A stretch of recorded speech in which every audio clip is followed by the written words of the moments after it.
Western Conference Finals is in the books, and it feels like the series is in the books.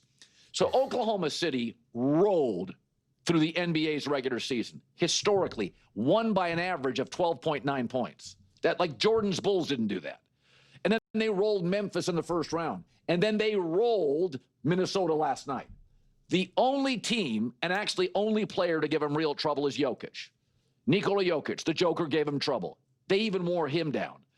And OKC, like the Super Bowl champion Philadelphia Eagles, are not really built on a player. They're built on a general manager. Howie Roseman, GM of the Eagles. Sam Presti, GM of the Thunder. They have built such insanely deep and flexible rosters. You think the coach is good, but is he necessary? They forced the T-Wolves to only score from the outside. In fact, Minnesota only had 20 points in the paint. That's their lowest total, and they're a big team since 2015. Julius Randle kept him in the game in the first half, shot the ball well, hit a bunch of threes. Once that dried up, the offense dried up. This is a team that they're not necessarily huge, but you ever watch a football team, like you'll watch college football when Alabama was in its prime and the defense was just crushing people, and you're like, do they have 13 players on the field? Like, it looks like they have extra players. Oklahoma City's defense looks like they're playing 7 guys. So Jokic could get his, but Murray didn't get his. Porter couldn't get his. They just shut off lanes and avenues. And just think about this. So Oklahoma City against a much better West was 39-13. So they dominated the West. They were 29-1 against the East. So you're asking yourself, are the Pacers and the Knicks, which starts tonight, are they just playing for second place? So Ant Edwards didn't have a great night, didn't get a lot of shots, sometimes invisible. I think he's going to have 4 or 5 games where he scores 30 plus. And I'm not sure you can do this. This is just a defense where a lot of these guys are just entering their athletic prime. Long, twitchy, fast, and Jokic is a great example. They really cut Jokic's passing lanes. So the Joker could score, but the passing lanes got cut down. And Jokic is a much more totally refined offensive player than Ant Edwards. Here's what's scary. Oklahoma City's average age is 25 for a team that won 68 games by an average winning total of 13 points. So it's by the second half, once Julius Randle's threes didn't drop, this looked like a total mismatch. Yeah. I mean, listen, the OKC, they've always been this special. They needed to tweak a little bit. But they also just needed to learn how to win. And then their existing players, like the SGAs of this team, were continued to mature, continue to make mistakes in the playoffs and mistakes throughout games throughout the season. And, you learn, you grow, you evolve, you bring in a Caruso, and it transforms your team. This team is ready to win now. And that's why it's so crazy that someone like Nick Ray said this. I have a confession here. I'm picking the Thunder, and I hope I'm wrong. I don't really like watching them. The moment the Lakers got knocked out, I said I think the Thunder are going to win the championship. They've been my pick since then. I'm picking them in this series. I think they're the best team, and I hope I'm wrong. Right. Because the confession is, and I know that the hipster NBA fans are going to tell me this is why I'm not a real fan, don't care. I don't really like watching them. I'm not as agog at what is objectively their swarming great defense as I know I'm supposed to be. I am not as hypnotized by Shea's amazing footwork in the mid-range as I know, if I really loved the game, I would be, as I'm told. I'm just not. I want to see Anthony Edwards dunk on these guys. I want to see Julius Randle dip his shoulder into Chet Holmgren's chest and us to worry if they need to stop the game for a bit. I would like to see Minnesota. I think they play a brand of basketball that I enjoy more, and they have a personality that I enjoy more. I'll take the arrows for it. I owe the audience honesty. That's it. I think Oklahoma City is the best team. I think they'll beat everybody. I hope they lose this round.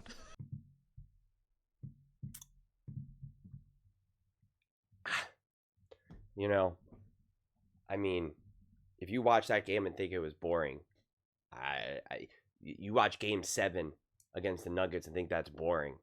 I mean, listen, from a personality standpoint, I get it because look at that guy right there, ear to ear smile. Like OKC is just a nice team, and I made a video talking about that before. They're just a nice team. They're not dogs. Caruso is their biggest dog, man. You know, and you're like, Caruso? Like, that's crazy. And I said this before. I was like, you know, this is the type of team, SGA, these are the types of personalities that I want to see win, that I want to see succeed. I get that, like, a Minnesota Timberwolves versus Knicks, like, from a drama, from the narratives, from the stories, that hits harder, right? You have Julius Randle, you have Cat, right? I mean, like, you have a lot of this overlap. You have bigger personalities, you have more attitude, you know, heart, and Julius Randle, like there's just more of that, like, you know, just physicality, and I get it, you know, I do, but at the same time, OKC is playing brilliant ball. Listen, defense in some sports is not the most fun to watch. It can get a little boring if you're watching just nothing but defensive battles.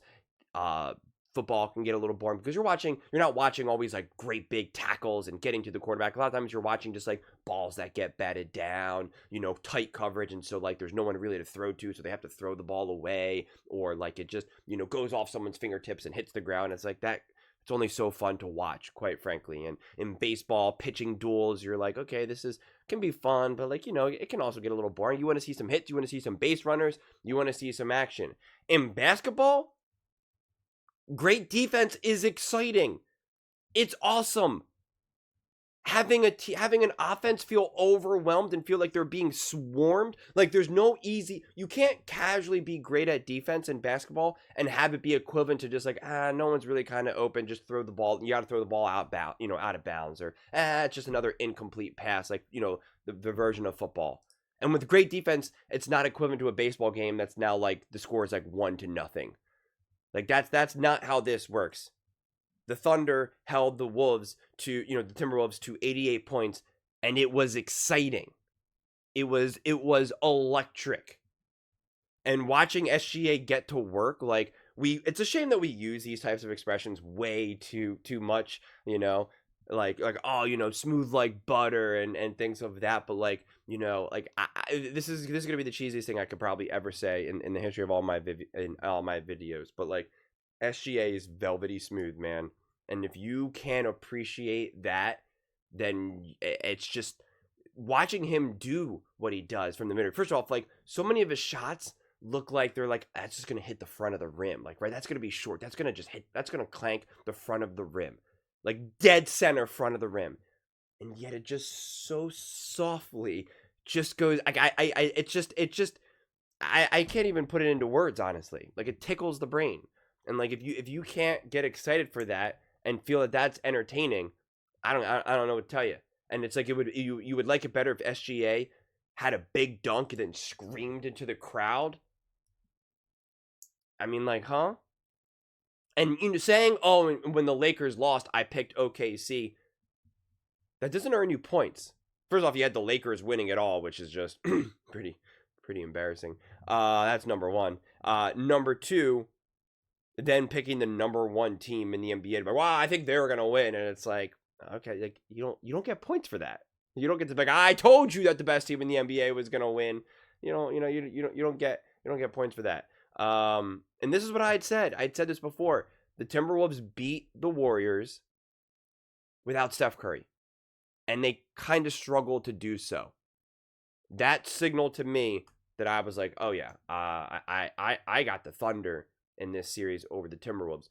But my one concern was some of the physicality of a Julius Randle. I mean, even some of their role players, Naz Reid, etc. Like they're just they can be more in a position to play bully ball than say the Thunder can, right? A lot of the great Thunder players, for them, obviously they have some tough guys as well. Don't get me wrong. I'm not gonna act like this is just, you know, this team is just filled with a bunch of small dudes, but like, you know, SGA, Chet Holmgren, like those guys can be pushed around a lot more easily than even, again, like a Naz Reid. You know, that's kind of the point there. But it doesn't matter. And their defense, they punch so much more above their weight. You would think that OKC, that this whole team is just filled with like perfect 6'8", 230-pound, light on their feet, physical, strong, fast players. And so it's just it's quite extraordinary. It really is. It's are you kidding me?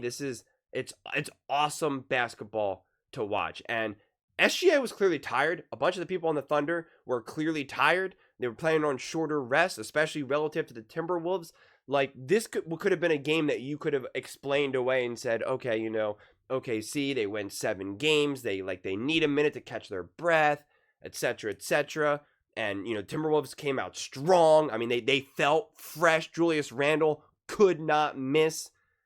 And then it just got completely flipped, especially in the second half. I had it written down, but I don't know where it is now. I mean, they got outscored. I mean, it was just like, at first I did the math before. I was like, wait, what? It was like 64-38 or something. I was like, how's in the second half? Like, that's like, really? Is that what it was? And it was something within that range. And it was game, set, match, man. Now, I don't think necessarily that the series is going to continue to go this whole way. I think the Timberwolves are going to double down on kind of their bully ball and try to really be physical and see what they can do, that, how they can kind of ugly this game a little bit more, especially for them offensively and maybe defensively. I think SGA is going to start to get like a Steph Curry type treatment, and it's just going to be like, we're just going to foul you and whack you like every 5 seconds, man. Like, we're just going to do it. And until they start calling it and really setting you to the line, like, we're just going to keep doing it. We're going to keep doing it. We're going to do it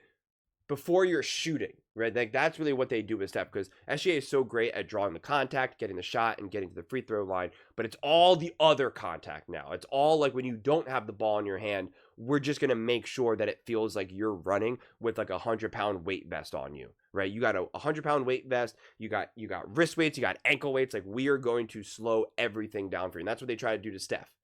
Right, that's what they try to do to Steph, and I feel like they're gonna really try to get after that for SGA. And really, the solution to that is to say, okay, fine, you're gonna put all this attention on me. I got a bunch of other dudes that can get it done. I got plenty of other players that can get it done. The game doesn't have to go through me, right? That's when you really become a superpower and not just a Superman.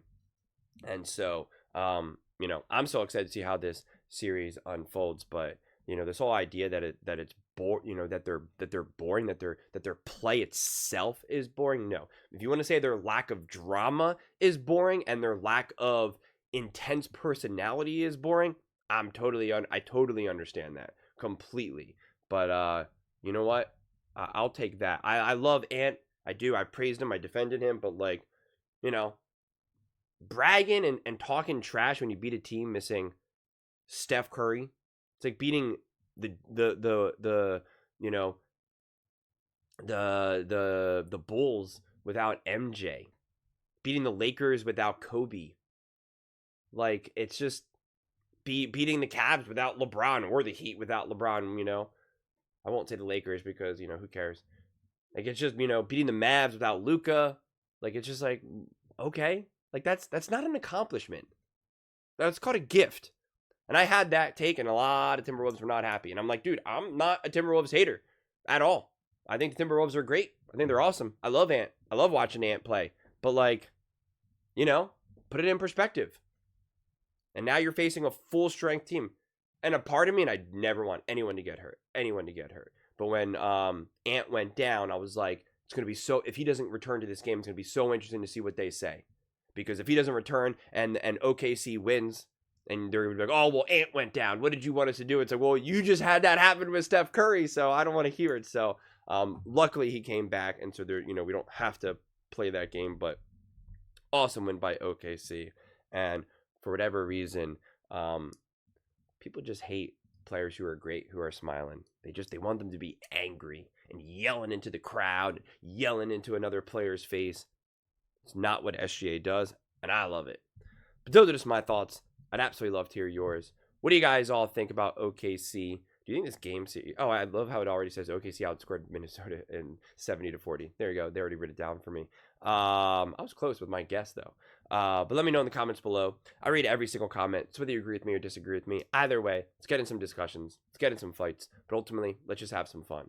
And please do consider subscribing. We're building an amazing community here and absolutely love to see you part of it. I want to build something that we all genuinely feel connected to, something that we're really excited to be part of. I think we're on our way to doing it. Please don't forget to give this video a thumbs up, as it really does help with the visibility and the algorithm. Thank you so much. See you next time.